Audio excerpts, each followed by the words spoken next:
Gimana jadinya kalau sebuah kota yang tenang tiba-tiba dihebohkan oleh aksi amukan sebuah tank militer seberat 57 ton yang melindas segala yang dilalui.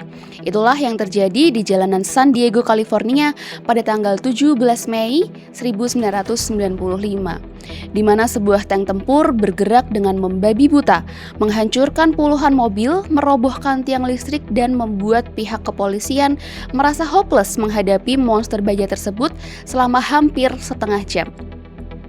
Namun di balik aksi teror yang tampak seperti film action atau GTA versi real life ini, terdapat kisah pilu tentang seorang pria yang hidupnya hancur perlahan-lahan hingga pada akhirnya ia memutuskan untuk melakukan tindakan tersebut. Jadi siapa sebenarnya pria di balik kemudi tank tersebut dan apa yang membuatnya sampai mengambil keputusan segila itu? Bersama saya Margareta dan mari kita mulai ke pembahasannya.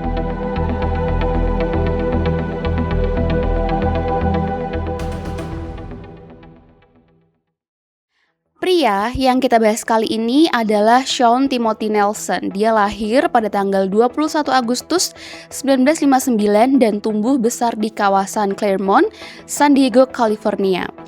Dia ini adalah anak kedua dari 3 bersaudara dan bersekolah di James Madison High School sebelum akhirnya memilih untuk mendaftarkan diri ke militer.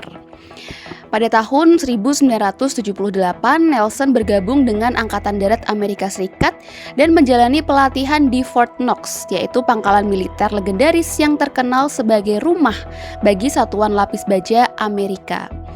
Disinilah ia resmi berlatih menggunakan tank.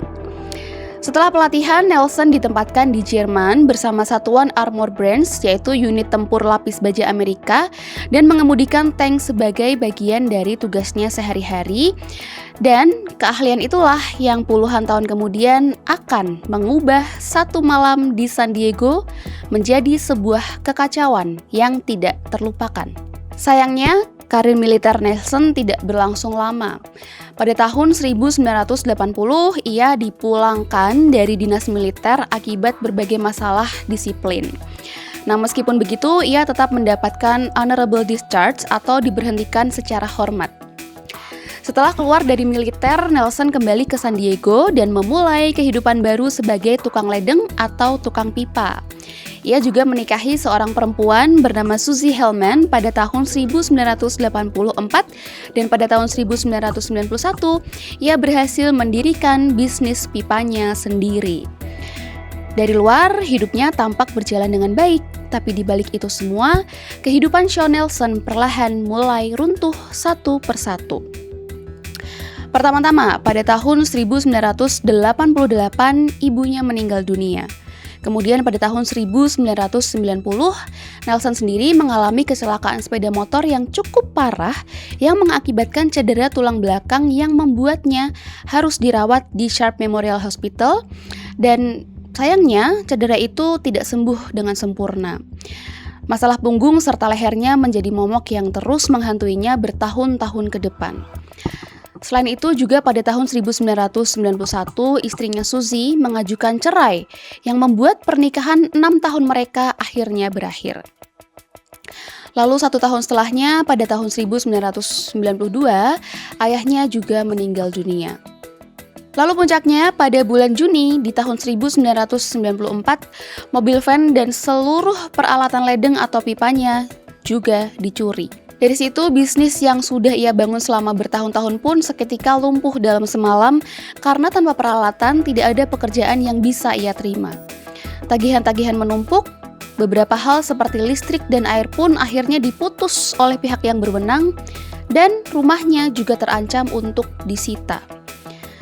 Menderita karena kehilangan orang-orang yang terdekat, terasa sakit fisik karena cedera yang tak kunjung sembuh, ditambah kegagalan finansial, membuat kondisi psikologi Shawn terguncang sangatlah hebat. Dari situ ia mulai terjerumus ke dalam kecanduan alkohol dan obat-obatan terlarang. Sampai pada akhirnya perilaku Shawn pun berubah drastis menjadi mengkhawatirkan bagi orang-orang di sekitarnya. Bahkan Shawn pun ini sempat menggali lubang di halaman belakang rumahnya dengan alasan mencari emas. Padahal tindakan itu hanyalah manifestasi dari kondisi mentalnya yang kian memburuk. Dan di tengah kehancuran itulah terbesit sebuah ide yang tidak masuk akal di dalam pikiran Shawn Nelson.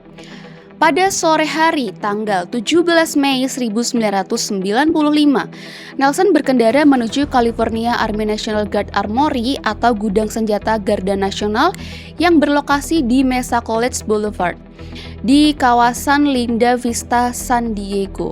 Nah, kebetulan situasi sore itu sangatlah mendukung aksinya karena gerbang kompleks militer tersebut sedang terbuka tanpa penjagaan ketat akibat para staf yang sedang bekerja lembur dan tidak ada pemeriksaan bagi siapapun yang masuk. Jadi, tanpa ada yang mencurigai, Nelson pada akhirnya masuk ke dalam halaman gudang senjata sekitar pukul 6.30 sore. Berbekal pengalamannya sebagai kru tank angkatan darat, di sanalah ia berjalan menuju deretan tank yang diparkir. Ia juga sempat membobol beberapa tank berbeda, tapi gagal untuk menyalakan mesinnya. Kemudian ia merayap masuk ke tank ketiga, yaitu sebuah tank berjenis M60A3 Patton, raksasa besi dengan berat 57 ton, dengan panjang sekitar 9,4 meter dan mampu melaju hingga 72 km per jam. Jenis tank ini juga dilengkapi dengan meriam, senapan mesin, bahkan senapan anti-aircraft. Tapi untungnya, meskipun Shawn ini berhasil membajak tank, seluruh amunisinya disimpan di gedung terpisah dan tidak ada yang dimuat ke dalam tank tersebut. Dari situlah kendaraan lapis baja tersebut berada sepenuhnya di bawah kendali seorang pria yang sedang mengalami depresi berat dan membawanya keluar menuju jalanan umum kota San Diego. A suspect who was under the influence of alcohol and had a drug abuse history stole a National Guard Armory tank. Jalanan pinggiran kota yang tenang seketika berubah menjadi zona kekacauan. Selama sekitar 23-25 menit, Shawn Nelson mengendarai tank seberat 57 ton itu menerobos jalanan pemukiman Linda Vista. Hal tersebut kemudian mengakibatkan lebih dari 40 mobil yang diparkir di pinggir jalan hancur. Hidran kebakaran dihantam dan juga jebol. Lampu lalu lintas dihancurkan. Bahkan tiang listrik juga ditabrak dan roboh yang mengakibatkan ribuan penduduk San Diego seketika mengalami mati listrik.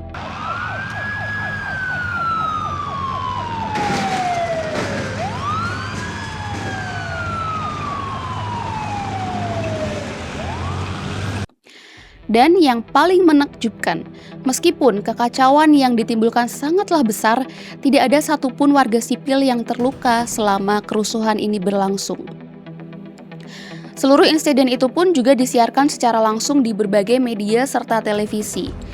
Di sisi lain, pihak kepolisian juga hanya bisa pasrah karena senjata apapun yang mereka punya tidak bisa menembus kendaraan lapis baja tersebut. Yang dapat mereka lakukan hanyalah menutup jalan raya dan mengosongkan lalu lintas agar tidak ada warga sipil yang menjadi korban. Setelah berkeliling memporak-porandakan jalanan pemukiman, Nelson akhirnya mengarahkan tanknya ke jalan raya, yaitu di area California State Road 163, dan disitulah segalanya berakhir. Pada akhirnya, tank itu menabrak sebuah traffic barrier beton setinggi sekitar 90 cm yang membuat salah satu rantai roda dari tank copot. Membuat kendaraan seberat 57 ton itu berhenti dan lumpuh total di tengah jalan.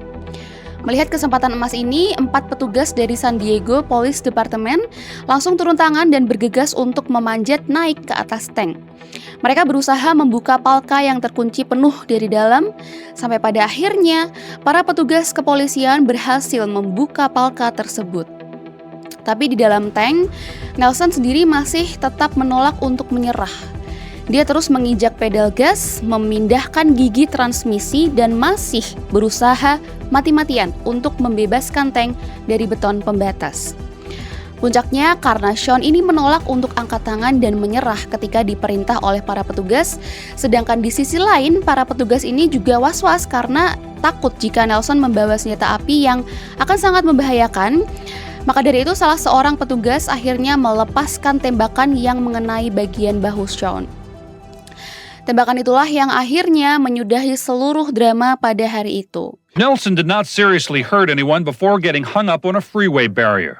Police managed to open a hatch as Nelson maneuvered to free the tank, refusing to surrender, and not knowing if he had a weapon, police said they shot and killed him.